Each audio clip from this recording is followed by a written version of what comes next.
नमस्कार दोस्तों, expert class में आप लोगों का स्वागत है। जैसा कि बच्चा आज हम लोग यानी साइंस की क्लास लेंगे, क्लास 10 यानी हाई स्कूल 2027 के अकॉर्डिंग हमारा एक नया सिलेबस आ चुका है। आप लोगों के सामने नया सेशन चालू हो चुका है। फटाफट जल्दी से चैनल को लाइक कर लो, सब्सक्राइब कर लो, ज़्यादा से ज़्यादा शेयर करो। आज की क्लास आपके लिए बहुत ज़बरदस्त होने वाली है, यानी कि बेसिक टू हाई लेवल सीखने वाले हैं। और आज का जो टॉपिक यहाँ पे रखेंगे 100% आपके एग्ज़ाम बोर्ड में फंसने वाला है। ठीक है, तो फटाफट जल्दी से चैनल को लाइक करो, सब्सक्राइब करो, ज़्यादा से ज़्यादा शेयर करो। इसके बाद हम लोग क्लास को क्या करते हैं बच्चा, स्टार्ट करते हैं। ठीक है चलिए, सबसे पहले मैं आपको बेसिक बताता हूँ। देखिए, जैसे मैंने आपको बताया था कि प्रकाश का परावर्तन तथा अपवर्तन, प्रकाश का परावर्तन तथा अपवर्तन, ये दोनों चैप्टर हैं। ये बेटा रिफ्लेक्शन एंड रिफ्लेक्शन, अपवर्तन। ठीक है, यानी कि रिफ्लेक्शन एंड रिफ्रैक्शन दोनों चैप्टर एक में मिला दिए गए हैं और दोनों चैप्टरों को हम एक में पढ़ने वाले हैं, बेसिक से लेके हाई लेवल तक। ठीक है, तो जाइएगा कहीं नहीं, समझते हैं ये क्या होता है कैसा नहीं है, सारी चीजें इसके बारे में हम क्या करते हैं समझते हैं। तो बच्चा लोग फटाफट जल्दी से कॉपी किताब निकाल लीजिए। आज विवेक सर से हम लोग साइंस की क्लास लेंगे, यानी साइंस में फिजिक्स का पार्ट आज हम लोग पहले पढ़ने जा रहे हैं। वैसे 4 चैप्टर मैंने आपको बताया था सिलेबस में, तो आज हमारा रिफ्लेक्शन चैप्टर चालू हो गया। ठीक है, तो बेटा फटाफट जल्दी से चैनल को लाइक करो, सब्सक्राइब करो, ज़्यादा से ज़्यादा शेयर करो, फिर हम लोग आगे बढ़ते हैं। ठीक, कॉपी पे निकाल लीजिए।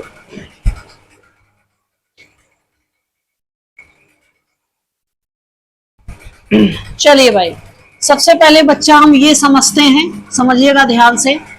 यानी रिफ्लेक्शन ऑफ लाइट पढ़ने से पहले आपको पता होना चाहिए कि what is the light. Light क्या होता है, प्रकाश क्या होता है, यानी कि प्रकाश क्या होता है इसके बारे में हमें समझना पड़ेगा।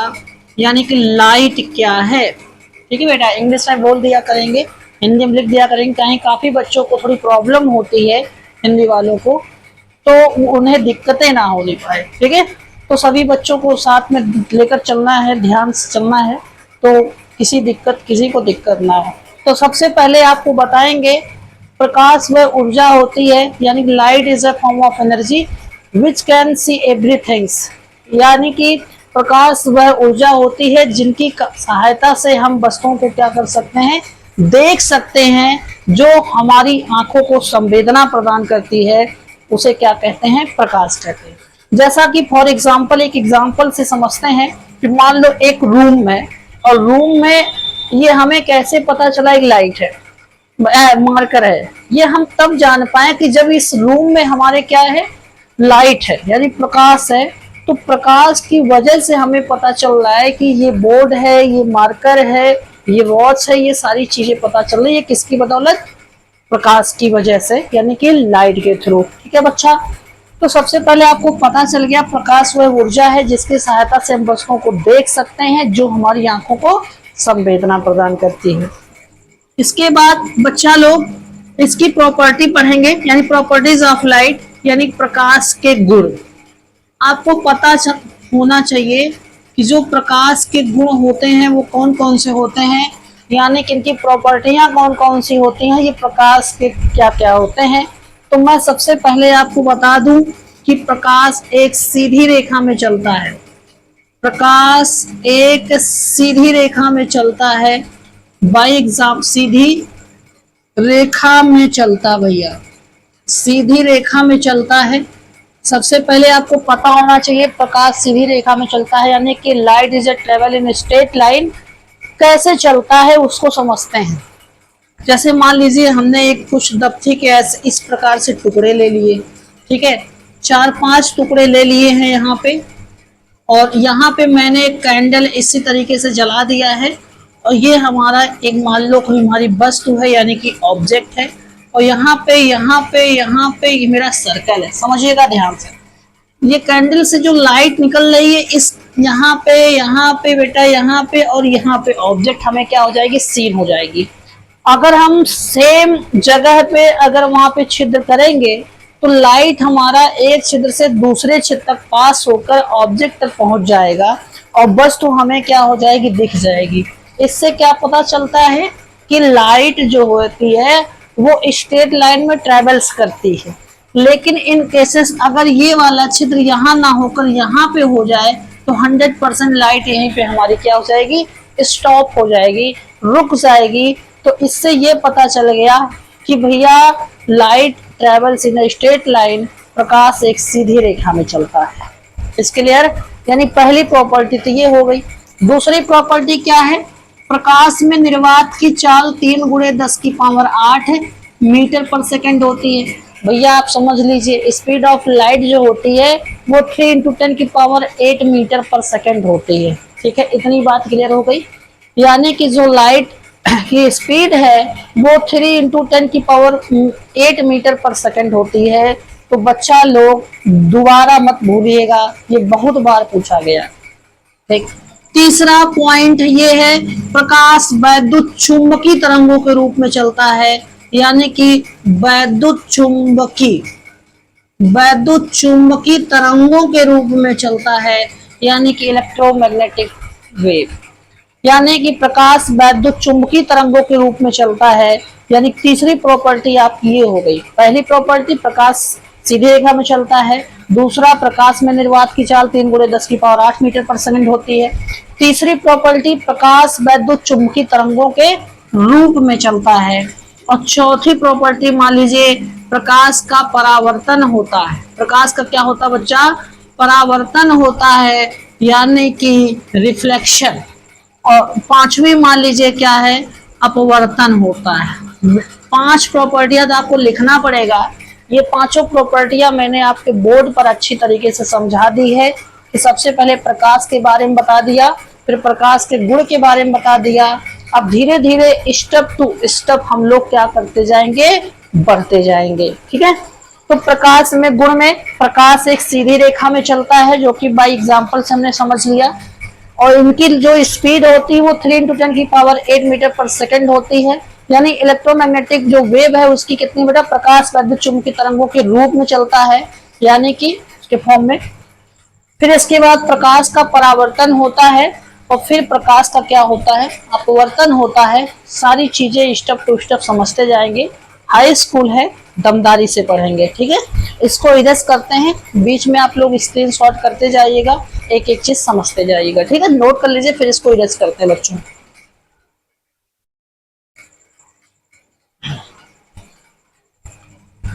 चलिए भाई, स्क्रीनशॉट हो गया होगा, मैं थोड़ा साइड में हो जाता हूँ ताकि आप अच्छे से स्क्रीनशॉट कर लें। अब इसके बाद देखो, हेडिंग टू हेडिंग पढ़ना है, क्योंकि एक हेडिंग एक दूसरे से जुड़ी हुई है, ताकि आपको किसी प्रकार की प्रॉब्लम ना पड़े। ठीक है, इसके बाद प्रकाश का परावर्तन। चलो भैया, इसके बाद क्या हेडिंग आएगी, रिफ्लेक्शन ऑफ लाइट, प्रकाश का परावर्तन। समझिएगा ध्यान से, प्रकाश का परावर्तन। मैं आपको फिगर भी बना देता हूँ अच्छा खासा। ये हमारा परावर्तक तल है, जिसके एक नीचे वाले तल को हम किसी कलई से या पेंट से रंग दे रहे हैं। यहाँ पे मैं लिख भी दे रहा हूँ। ये जो हमारा है ये क्या है, रिफ्लेक्शन प्लेन है, यानी प्लेन है, यानी परावर्तक है। ये हमारा जो नॉर्मल होगा, जिसको हिंदी में बोलते हैं अभिलंब, यानी ये नॉर्मल हमारा है। ये हमारी इंसिडेंट रे है, ये हिंदी में जिसको बोलते हैं आपतित किरण। आने वाली रेस को आपतित किरण बोलते हैं, इंसिडेंट रे बोलते हैं।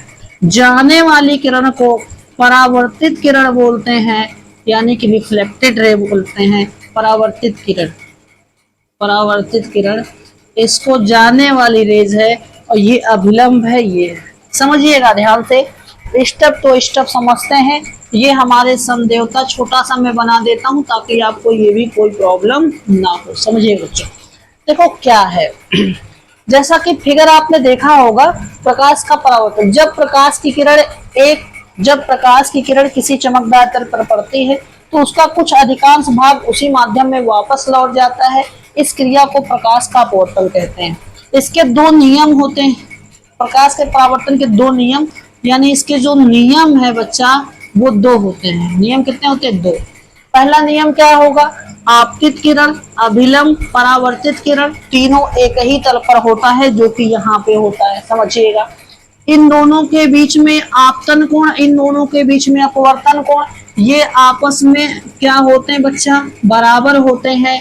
यहाँ पे दिखाना पड़ेगा, यानी the angle of incident and angle of reflection is equal, always equal, हमेशा क्या होते हैं? बराबर होते हैं।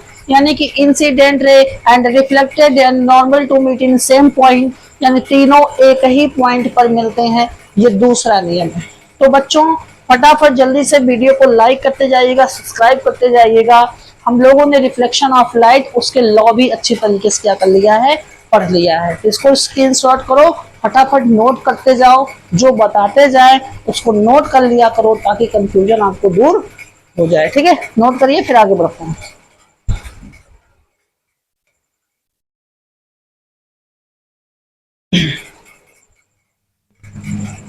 चलिए भाई, यानी कि रिफ्लेक्शन ऑफ लाइट अच्छी तरीके से क्लियर हो गया। अब हम लोग इमेज पढ़ने वाले हैं, जिसको बोलते हैं हिंदी में प्रतिबिंब। क्या बोलते हैं? प्रतिबिंब। तो इमेज के बारे में जरा पढ़ें।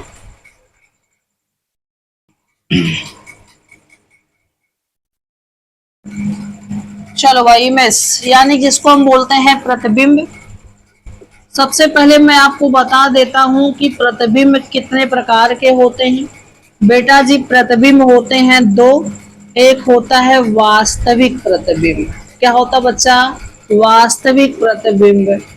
और बात करूं अगर दूसरे की, तो दूसरा होता है आभासी प्रतिबिंब। क्या होता बच्चा? आभासी प्रतिबिंब होता है, समझिएगा गौर से। ठीक है, आप समझना। वास्तविक पर इसे क्या है बेटा? पर्दे पर लिया जा सकता है। पर्दे पर क्या होता है? लिया जा सकता है, लिया जा सकता है। ठीक है, सकता है। इसे पर्दे पर नहीं लिया जा सकता है। पर्दे पर प्राप्त नहीं किया जा सकता, किया जा सकता, सिर्फ फोटो ली जा सकती है, ली जा सकती है। चलिए भाई, समझते हैं। बच्चा लोग, हमारा यहाँ पे पीछे जो दिख रहा है वो प्रतिबिंब दिख रहा है, यानी कि वास्तविक प्रतिबिंब और आभासी प्रतिबिंब। There are two types of image. First होता है रियल इमेज, दूसरा होता है वर्चुअल इमेज। दैट इज, जो रियल इमेज होता है और वर्चुअल इमेज होता है उसके बारे में समझते हैं। जैसा कि वास्तविक प्रतिबिंब में, इसमें रियल की जो इंसिडेंट, रियल के काम होते हैं।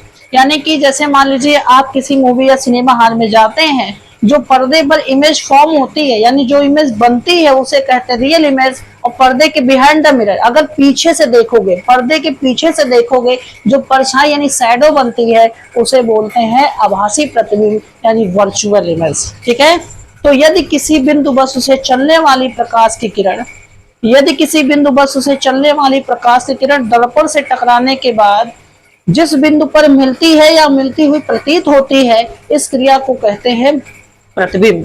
और मिलती है तो बोलते हैं वास्तविक प्रतिबिंब, मिलती हुई प्रतीत होती है, इस क्रिया को कहते हैं आभासी प्रतिबिंब। तो बच्चा, वास्तविक प्रतिबिंब, आभासी प्रतिबिंब, प्रतिबिंब, ये तीनों चीज क्लियर हो गई कि नहीं हो गई? यस या नो कमेंट बॉक्स में कमेंट करके जरूर बताइएगा। ठीक है, नोट कर लीजिए, स्क्रीनशॉट कर लीजिए। फिर चलते हैं मिरर पढ़ने के लिए। अच्छी तरीके से मिरर को समझते हैं। कोई ज्यादा बड़ा चैप्टर नहीं हाई स्कूल में है, सिर्फ आपको समझते जाना है, नोट करते जाना, लगाते जाना है। ठीक है, करिए नोट फटाक से।